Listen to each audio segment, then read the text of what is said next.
All right, next we have Dr. Stephanie Lansing. She's an assistant professor at the University of Maryland in the Department of Environmental Science and Technology with academic affiliations in University of Maryland Energy Research Center and Marine Estuarine Environmental Sciences Graduate Program. Her research includes small-scale anaerobic digester design and optimization, digesting with food waste, cover crops, and poultry manure, combining micro biofuel cells and anaerobic digesters for sanitary wastewater, gasification of poultry manure, development of bioplastics from waste, advanced nutrient capture technology post-digestion, and modeling. So I'll go ahead and hand it over to Dr. Stephanie Lansing.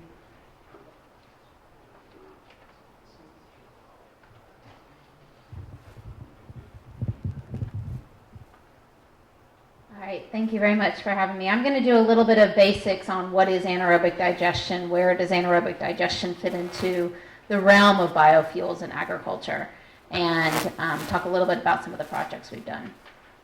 So when we look at anaerobic digestion, basically anything that is organic, anything with a carbon source can go into a digester. That can be sewage sludge, that can be food waste, it can be wastewater, it can be crops. Anything that can be broken down. And in the digester, basically these are basically different types of microorganisms. These microorganisms basically sequentially break this waste down, and the final product of this metabolism is methane. So that methane then can be captured. It's not just methane, it's about 65% methane usually. So the rest of that is CO2, a little bit of hydrogen sulfide, and other things that are captured in that biogas. So if I'm using natural gas in my stove for cooking, if I'm using biogas, it has about 65% methane. That means that I need to use a little bit more gas to still boil my water in 5 minutes, get a bigger nozzle size.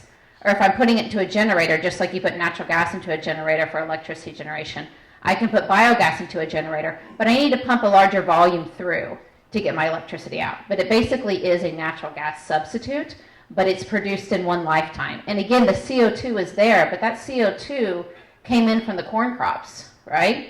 They were fed by the cow that got put out in the manure, and then that manure goes into the digester. And once we combust that methane, it goes back to CO2. So it is not only a carbon neutral process, but if the manure, if it was put on the fields and it was, or just put in anaerobic balloon, methane would be emitted, and now we're capturing that methane and we're combusting it. So you're reducing greenhouse gases while you're also processing this manure. And what's left over is still a liquid fertilizer. The fertilizer has less solids because that organic material, that carbon, went up to CH4 and CO2. So our solids have gone down, but our nutrients are still there. They're mainly in the dissolved form, and that effluent now has a much lower odor content because, again, that aromatics, the sulfides and the ammonia, when we combust that and when we use it, we break apart those aromatics as well. And so it reduces odors of both the effluent when you apply it, and you can still apply it. It still has that fertilizer value there. So again, we can put, in Germany, they do a lot of energy crops. They put a lot of crops, just like we grow corn for ethanol production, they grow a lot of corn for anaerobic digestion. You can put energy crops in there, you can put manure, or you can put food waste. And in Germany, usually it's a combination of all three. It goes into the digester, and then what comes out, again, can be used directly in a boiler, just as natural gas would for heating. It can go through a generator for electricity generation, or you can actually use it, compress it, scrub out the CO2, and use it in vehicles as a natural gas fuel. So there's a variety of uses of the end product. So if we look at the US, this is on a logarithmic scale. So the United States, we have 1,700 digesters. 1,500 of those are at wastewater treatment plants, 264 agricultural digesters. Germany has 7,500 agricultural digesters. So we're a little bit behind the time in terms of digestion technology in the US. Nepal has about 200,000. China has 40 million digesters. Most of these are small scale, but about 10,000 of them are industrial scale. Most of them are small individual household digesters, but about 10,000 of them are kind of the digesters you would see in the US. So digestion is not a new technology. It's something that if you live in the DC area and you flush your toilet, that now goes, Montgomery County as well, PG County, all of that, when you're at the university, when you flush your toilet, that waste goes to the DC water. The solids from that waste are settled, and those solids go into the digester. So we now have one of the largest digesters with nutrient capture. So it goes into the digester. Again, we said that the liquids are still there, so we don't reduce the volume. Those liquids then go back to the wastewater treatment process because we want to get rid of the nutrients, which we do at the wastewater treatment plant. The solids, remember I said we reduced those solids by 20 to 80%. So now there's a lot less sludge that they have to take back and forth to the fields. And so it's actually, that's where they're getting most of their money, is from reducing their transport costs. Plus they're getting electricity. DC Water is the largest user of electricity in the DC area. And they're going to meet most of their needs, not all of it, with the new anaerobic digestion system. They just had the ribbon cutting about a month ago. So where we are in terms of U.S. digesters, again, just a small amount on U.S. farms. Even though the majority of U.S. farms are small scale, all of them except 4 are on these large scale farms. Okay? About half of our cows are on large scale. That's because our cows, the large scale, tend to be large scale, 1,000, 2,000 cow farms. But the majority of our farmers are small scale farmers. And so one of the things that we're doing at the university is really trying to develop these smaller scale digesters so that we can make them accessible to the small scale farmers. So again, we did a lot of studies with smaller scale digesters using technology that's used in the developing world, but adapting it to the US and the US climate. That's the big thing. Again, the bugs like to be at 98 degrees Fahrenheit, our body temperature. We have methanogens, cows have methanogens in their guts. And so we want to keep the temperature about at that 98 degrees throughout the year. So a lot of the costs are associated with heating and keeping that digester warm. If you have a combined heat and power generator, a generator that actually you capture the heat off that generator, you can use that for heating the digester. Again, those are very expensive. There's this farmer, Kilby Farm in Colorado, Maryland. They actually have a digester, but they don't have the combined heat and power, so that lagoon digester is not heated. During the winter, the methane generation goes way down. During the summer, it goes way up. And again, in terms of regulations, there is a grant available right now for combined heat and power systems for critical infrastructure. So he's actually looking to apply for one of those grants to get a combined heat and power system to power his farm, but we're talking about $400,000 for one generator for this farm. But again, by capturing that heat, he can heat his digester. So Kilby, actually, Mr. Kilby built this himself. He has, it's just a covered lagoon. He just took the lagoon, he covered it over, and actually how he paid for this digester was he takes in food waste. He takes in food waste from New Jersey, okay? The reason being is that food waste is coming from a meatball factory, a chicken marmalade factory, a cranberry factory, and in order for them to be a preferred buyer at Walmart, they need to increase their sustainability index. Walmart has their own sustainability index. If that food waste goes into a digester versus going into the landfill, they get extra Walmart points. So he actually gets paid to take this food waste, and as you can see, we looked at the different types of food waste that he takes in and how much methane he gets from those food wastes. The ice cream is actually, he produces his own ice cream on site. So that's the food waste from his on-site processing. But you can see most of his biogas production, most of his methane, most of his energy comes from the food waste, even though it's only 3% of the total volume. Because if you think about it, the manure has already been digested in the cow's stomach numerous times, really. And then it goes through the process. So if you put the food waste in first, you actually get a lot more methane production. Anaerobic digestion of poultry litter. Again, there is the one in Somerset County the Secretary alluded to. It's being built right now. There aren't a lot of examples of poultry litter digestion. One of the reasons being it's a dry material. And again, digestion is a wet process. We're breaking down. If you can think about putting a piece of broccoli on a table, okay, and closing that, you come back 2 weeks, it's a liquefied mess, right? That's what's happening inside the digester, but we have the methanogens there, and so instead of just CO2 coming out, methane comes out.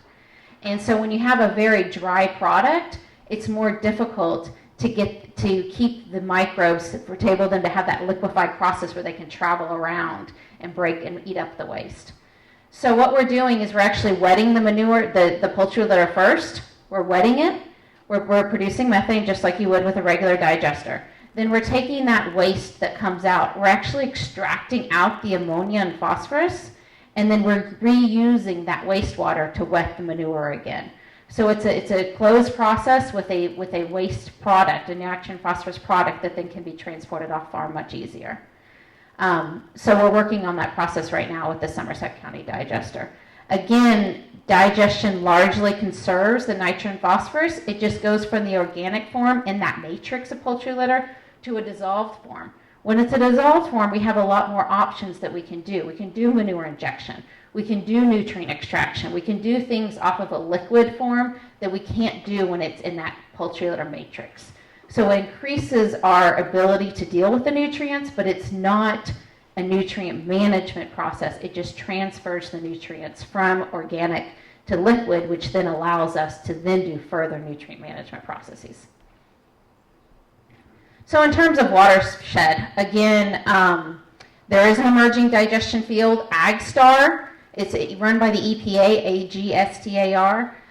They're an organization that's run by EPA, Department of Energy, and USDA. And together they're helping farmers to increase, they do a database, they show all the different farms, they have a lot of resources on digester online and at that site. And so they're really trying to increase it.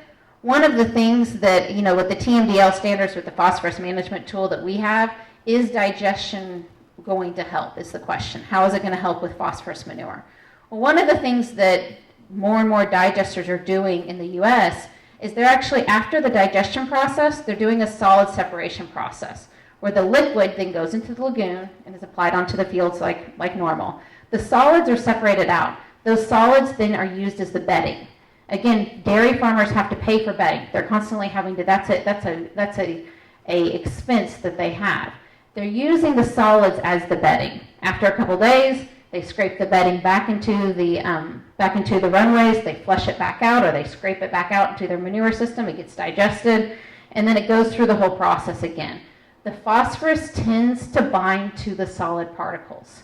So if you're reusing your solids on your own farm, you're much less likely to get phosphorus running off into the fields, because the phosphorus, when you do the solid separation, you get much more phosphorus in the solids compared to the liquid component. The liquid can still be applied for the fields, and the phosphorus, again, you're not totally eliminating, but you can reduce it by binding it to the solids and keeping those solids on the farm as a bedding.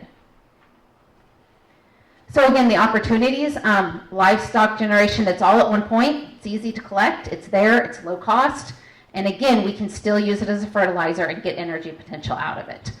Again, we're looking at more of the small scale farmers. The large scale farmers you can go to, there's a couple businesses that you can go and they'll put these large scale digesters on.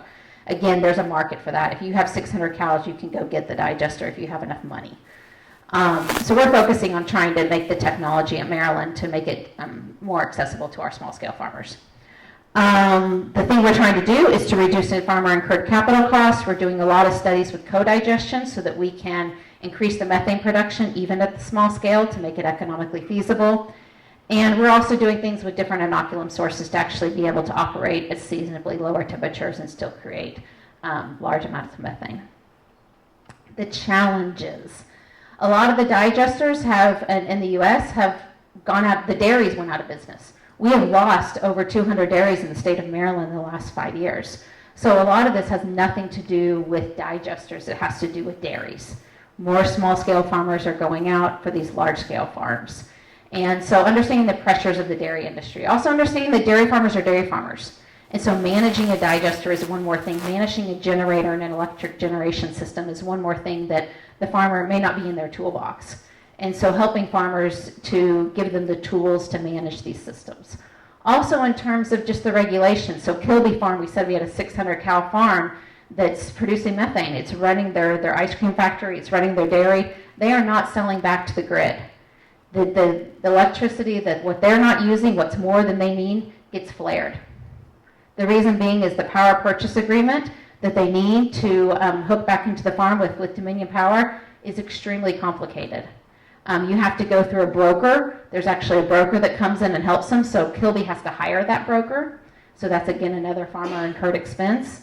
And it's a very complicated process. And so for him, he's just like, well, I'm getting methane, I'm doing good, I'm doing my generator, it doesn't smell anymore, I have less odors, I'm okay.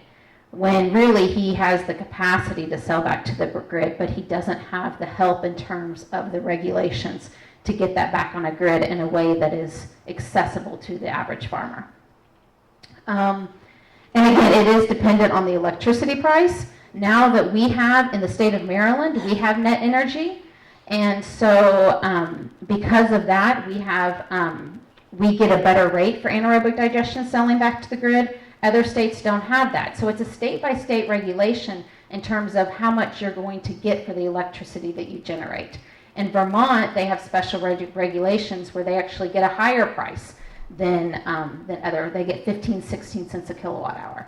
So it really depends on the regulation of the state in terms of how economically feasible it's going to be.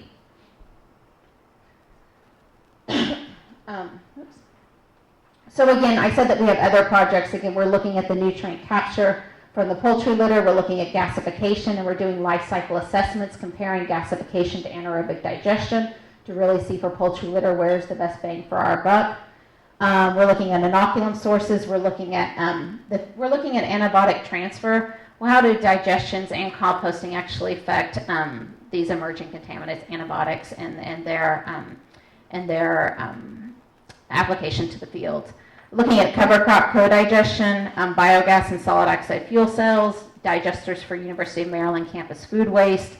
Again, I do a lot of work in Haiti and other developing countries where we actually use digesters for low-cost sanitation, as well as looking at microbial fuel cells. So in terms of biomass, again, bioenergy in agriculture is nothing new. We do a lot of ethanol production now. So if we look at our total renewable energy versus our biomass energy, it's about half. But for biofuels, 2100, that's mainly corn-based ethanol. So this is something we can do in terms of doing bioenergy. But in terms of waste biomass, and this is manure, again, we're orders of magnitude. We don't even really show up on the chart here. And in terms of corn ethanol, the 2007 the U.S. Energy Independence and Security Act basically said that we wanted 21 billion gallons of ethanol from non-grain products and 15 billion gallons from corn, basically from corn and from sorghum. Most of it's from corn. We've already reached that 15, we're here at 2015, we've already reached the ethanol, the corn ethanol. What we haven't reached, so we are done with expanding corn ethanol according to this regulation. What we haven't done is reached our 21 billion gallons from non-grain products. So in terms of bioenergy from agriculture, really that cellulosic ethanol is where we're going to see growth in the market. So this is, again, something that is not specifically related to digestion, but there is room for growth, and I think digestion is one of those that also has a great room for growth. If we look at where we're going to use the actual energy that comes out of digesters, this is actually California, which has much stricter regulations than we do, and they have their own cap and trade program. So if we offset, if we just put a cover over that lagoon and combust that methane that would have gone into the air, we can actually get carbon credits for that and get payments for that. We have a low carbon fuel standard. If we actually take that in California, if you take that, you scrub out the CO2, you put it into your tractors, have them run on natural gas, you can get a tax break for that, as well as the renewable fuel standard, again, anywhere in the U.S. for transportation fuel. If we look at prices, though, the carbon offset, we get about 21 cents compared to if we do that renewable fuel. If we actually do put it into our vehicles, the biogas, scrub it out, put it into your vehicles, you get a lot more money in terms of the credits with that REN, with that biogas renewable indice. So this is an area where I think you'll see a lot of growth in terms of biogas. If you go into Europe, in many countries, Germany, Finland, Denmark, you can go up to the gas station and you'll see diesel, ethanol, biogas, biodiesel. Like you can plug your car right into biogas. We don't have that infrastructure yet, but I do see that a way of which we can expand in terms of natural gas and biogas vehicles. So anyway, I'll end with that and we'll take questions later. Thank you.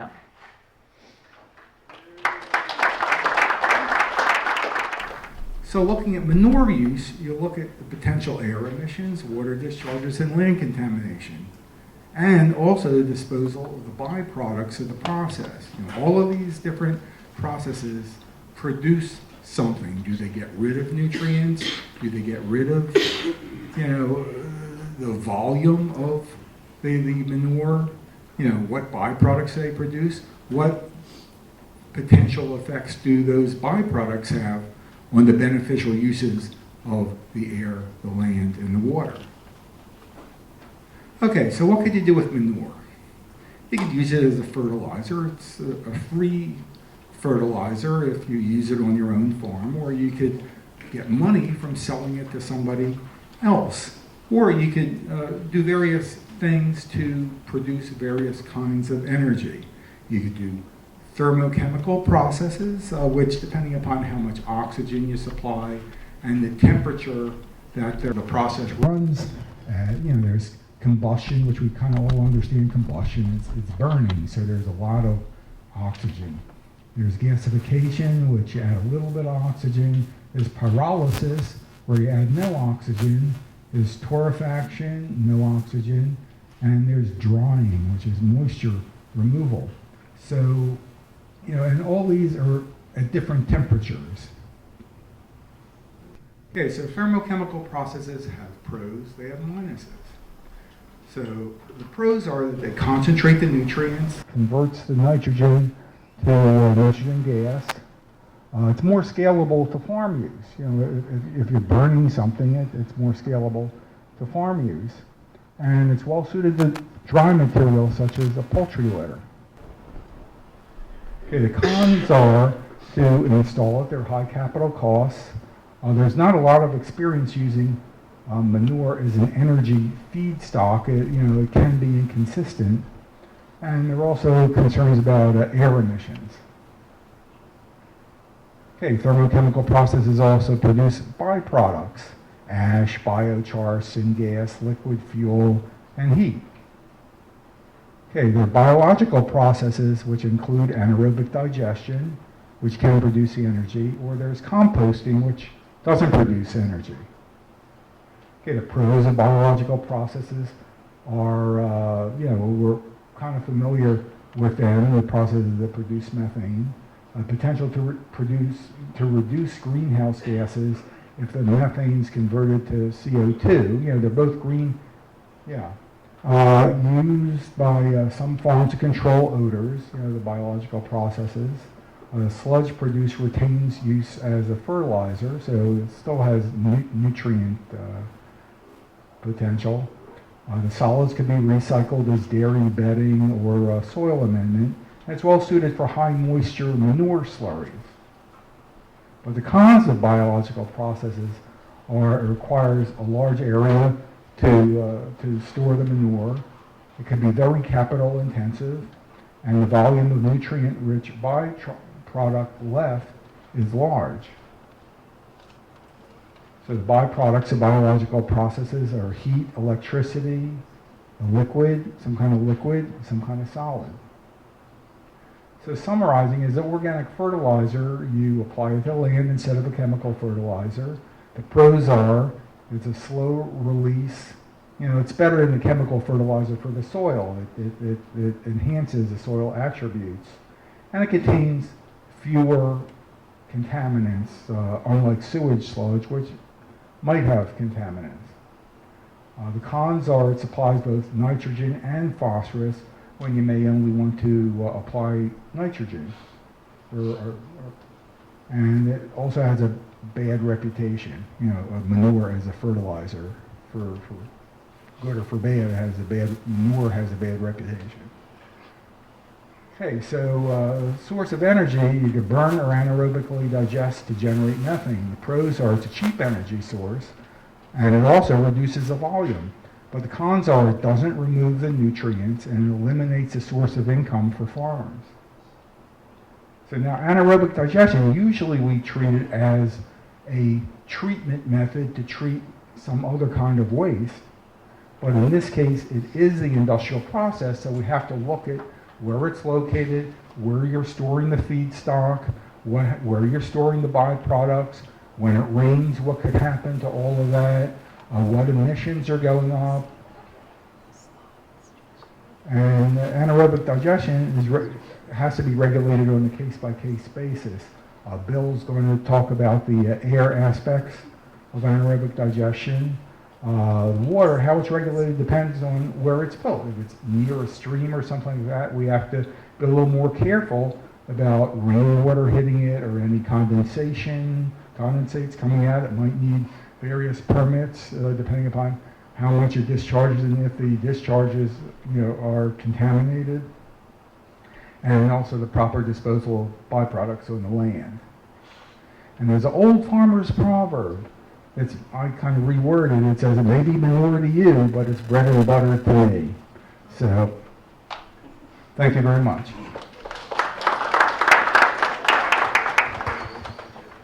All right, last but not least, we have Bill Paul. He's the chief of the Combustion and Metallurgical Division Air Quality Permits Program of the Maryland Department of the Environment. As a division chief, he is primarily responsible for overseeing air quality application reviews of major stationary sources subject to prevention of significant deterioration and non-attainment new source review. And I will hand it over. Good afternoon.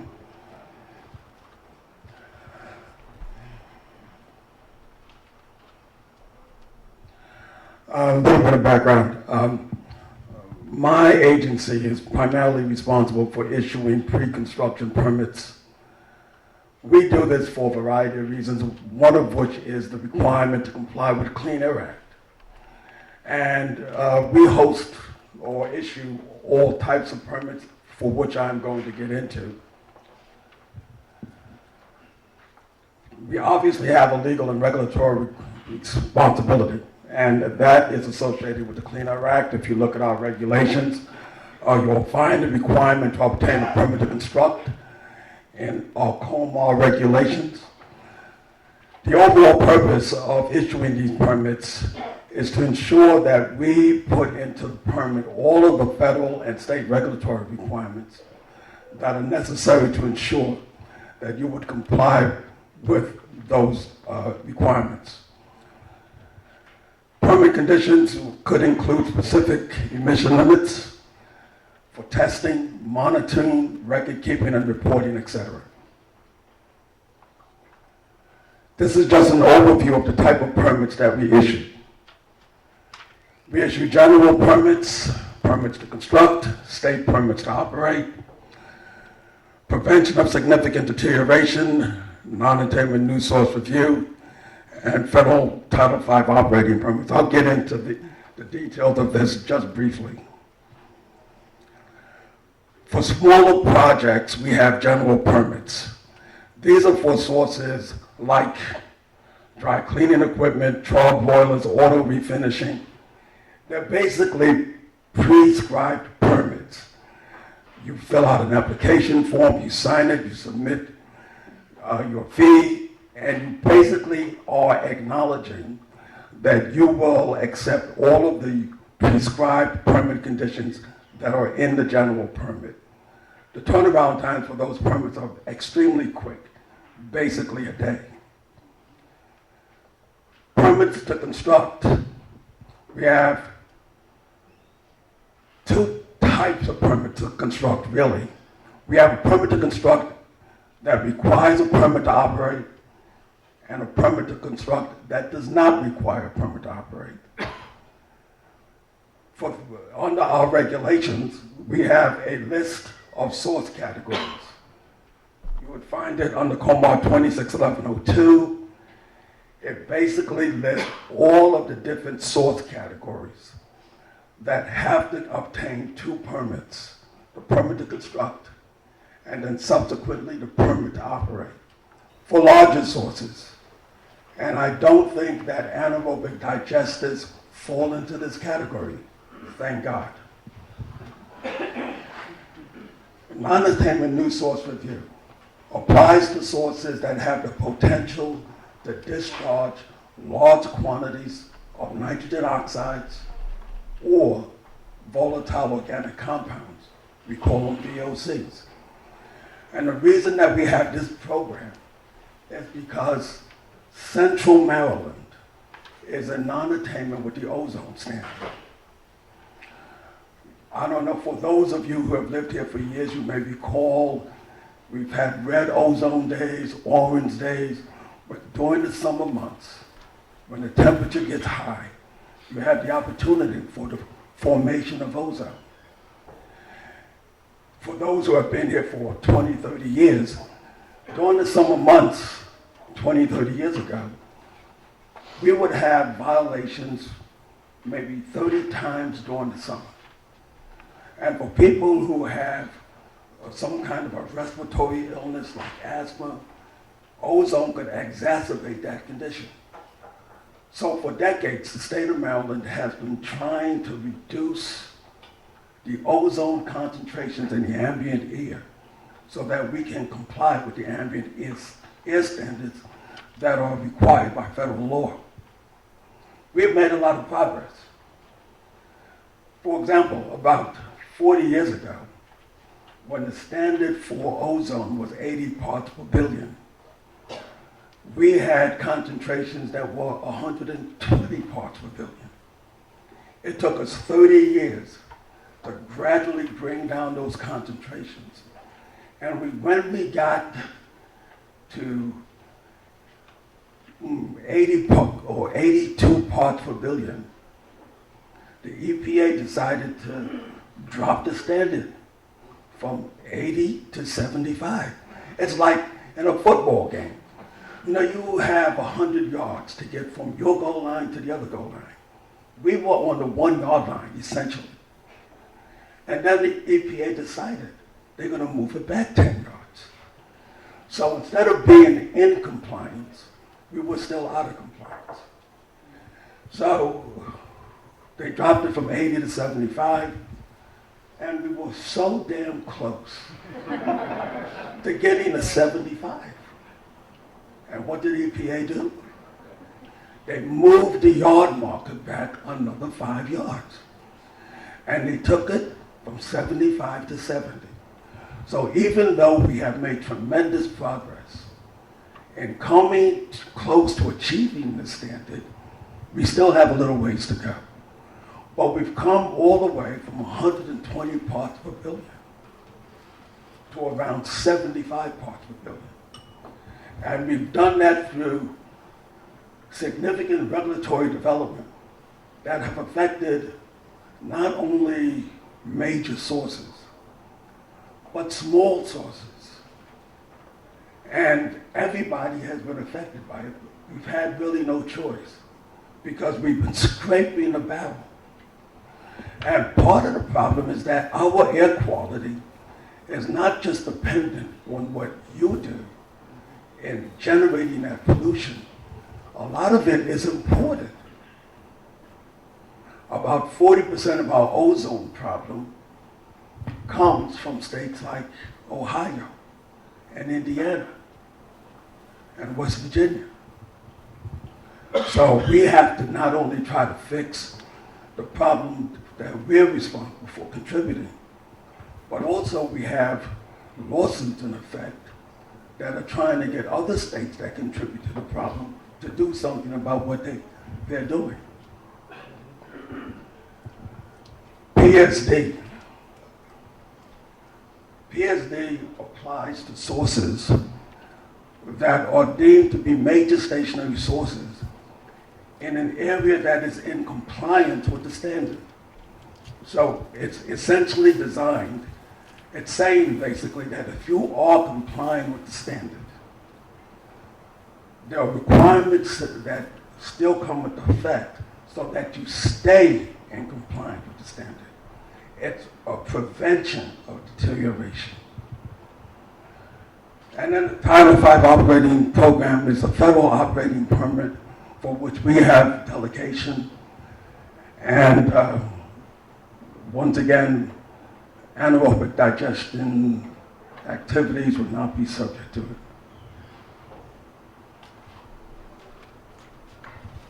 I just listed the types of biomass processes that I'm familiar with, for which we've had applicants come in and have some discussion about permitting.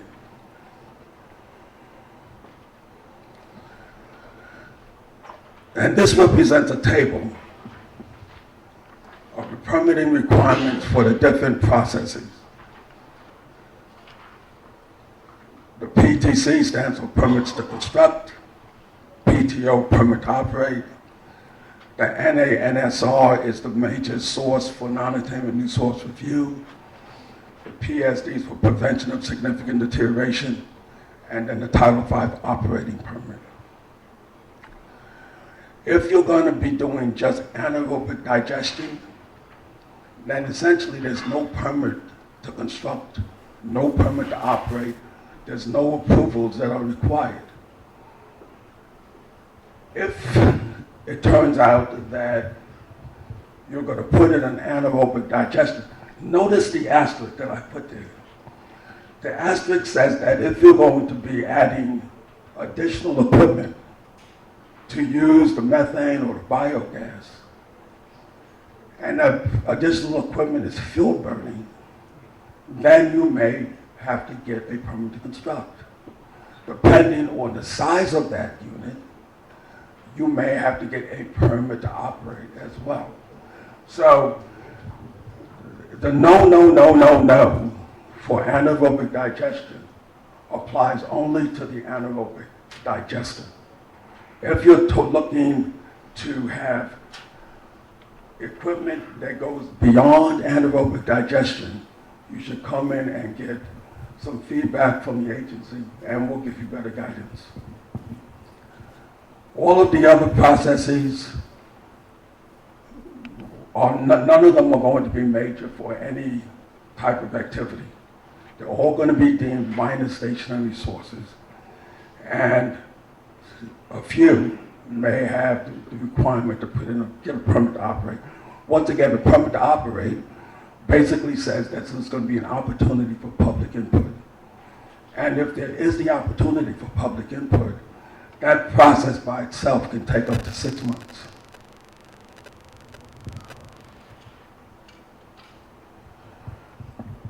Aside from the standard permitting steps that we have to undergo, even if you don't need a permit, there's some things that you should be mindful of.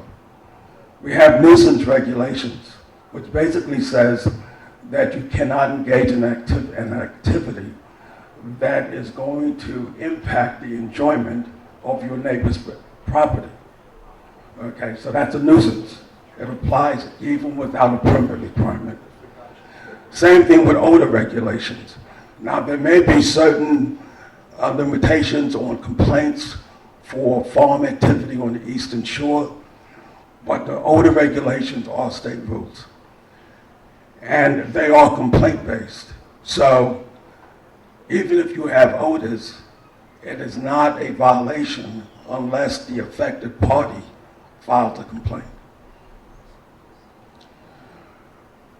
If you intend to import some of your poultry litter from other farms, I would encourage you to have some conversation with the Land Management Administration. There may be some permitting requirements for that part of the activity. And finally, if your goals are so huge that you intend to generate electricity not just for on-site use, but to sell it to the power grid, then that would necessitate involvement from the Public Service Commission. And that certainly is a different ball of wax because they have their own procedural guidelines as far as permitting goes.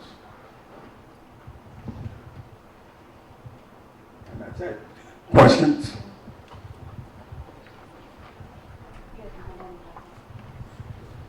Any questions for all of the panel? Yes. Are there currently any tax incentives in place that would encourage the development of this alternative energy source, such as there is for solar? Thank you. Yeah, the same federal tax credits that apply for solar will also apply for anaerobic digesters in the state of Maryland. The federal tax there's also federal tax for renewable energy that also applies, but again, that's expiring at the end of the year. But in terms of additional tax credits, there aren't. There is a grant program that you can apply for. Again, the one on Somerset actually got some money from the state of Maryland for a grant. I know other digester projects have applied and haven't been successful, but that's just been due to the small quantity of money compared to the large interest. So there are, and then you can look for REAP funds. There's other kind of grant funds you can get in addition to the tax credits.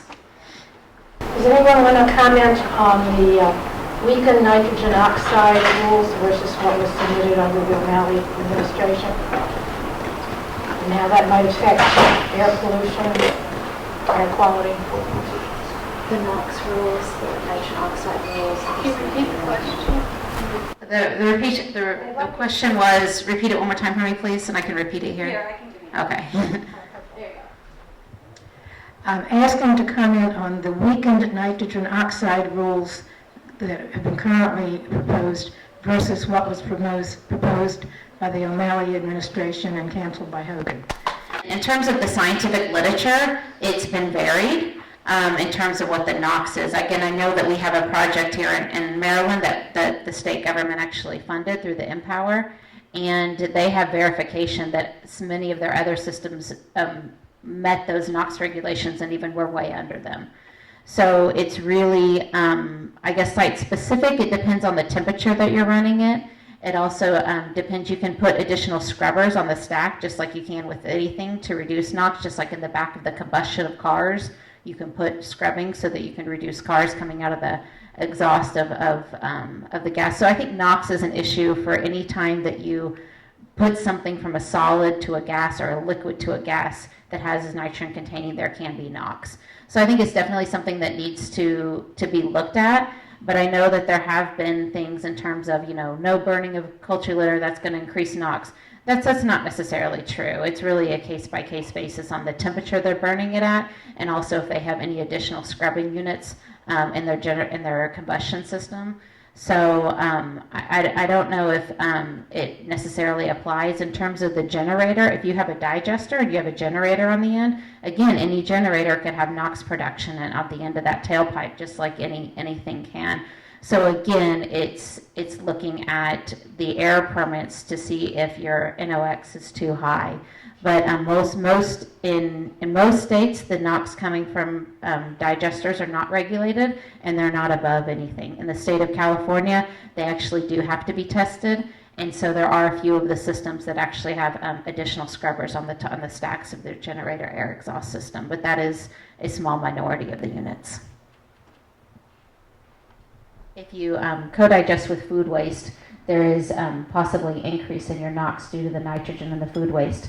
The regulation right now is that less than 30% of your food stock can be food waste in the state of Maryland. In other states, they do have food waste only digesters.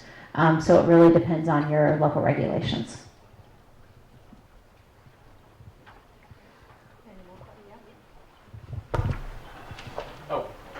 You mentioned that the particular farm, the Kirby farm, was not selling its energy onto the grid. Are there other examples of individuals who have taken that step though, and how does that work in terms of, have they been able to make that work successfully where they've gotten the carbon credits and been able to market that energy?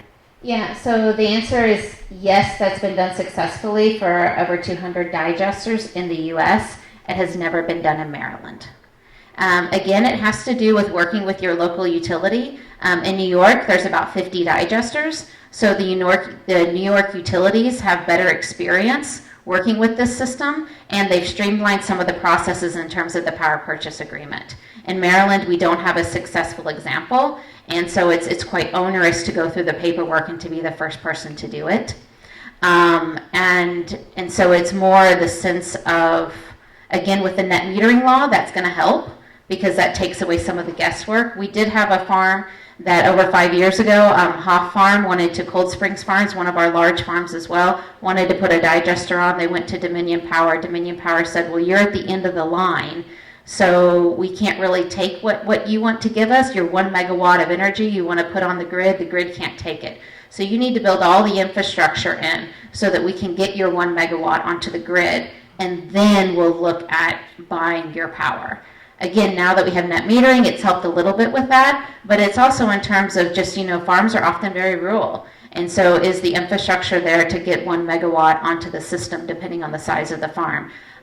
So there are, lots of examples of people who have done it successfully, just unfortunately not in Maryland yet. Could I ask just a brief follow-up on that? Are there added difficulties? Because, I know that a lot of the solar power is being, people are selling it onto the grid. They're putting in, Dorchester County, they're putting in, solar panel, so are there any additional challenges in terms of getting this energy to the grid and get it on the market that don't exist for solar? Yeah, so it would be going back to that scale issue. So if I'm putting 5 solar panels on my, roof, I'm looking at making 5 kilowatts. So that's times a kilowatt times 1,000 is a megawatt. And some of these farms are looking at 1 megawatt or 500 kilowatts. So it's looking at the infrastructure as to where the farm is located. And I know I didn't answer a second part of your question. You asked about the carbon credit payments. So that's actually separate from selling the electricity. If I'm going to apply as a farmer for carbon credit payments, I can get carbon credit payments just for most of my carbon credit payment is going to be just for putting the cover over the digester and combusting that methane. Okay, that's where I'm going to get most of mine, because they look at the baseline, which is your greenhouse gas emissions. Just by covering it and combusting it, you can get money for that. Then if I turn it into renewable energy, I'll get even more carbon credits because I'm now a green energy source. But that's actually a smaller percentage of your carbon credit payment that you can get. But again, because of the climate and because our carbon exchange market is voluntary, the price is extremely low. So we're talking about a couple $100s a year for large-scale farmers. And there's a large verification process to make sure you're meeting those. So if you're a small-scale farmer, the verification process is likely going to be more expensive than the payment that you're going to get. Can I just make a correction on that? Sure. I have farmers that are putting 1 meg, 1.5 meg on the grid. The Exelon merger with Constellation, which I asked Secretary Bartenfelder, does talk about a anaerobic digester. Exelon is committed, now they're going to control 82% of the electricity in this state, to work on that. So there is going to be a movement in doing this net metering with these anaerobic digesters. But as for solar, when you made them seem small, no, I have large farms with 28. Yeah, so there is large electricity going on. It's just depends on the site. It does. Depends on the upgrades. Whether Exactly. you have the upgrades or not, if you need a CVT transformer, whether you need to step it up in inverters, all of that matters. I deal with this all the time with farmers. And now that we have the net metering law, it does really help with that process. Again, that example was from a farm that was 5 years before the net metering law. And so now that we have that, it does help with taking some of that guesswork out. So, whether a farmer is putting a megawatt on from solar panels or putting a megawatt on for a digester, it doesn't matter. It's all the same process. It's just going through the power purchase agreement. For the interconnection. Yes. All right, thank you, panelists. Please help me.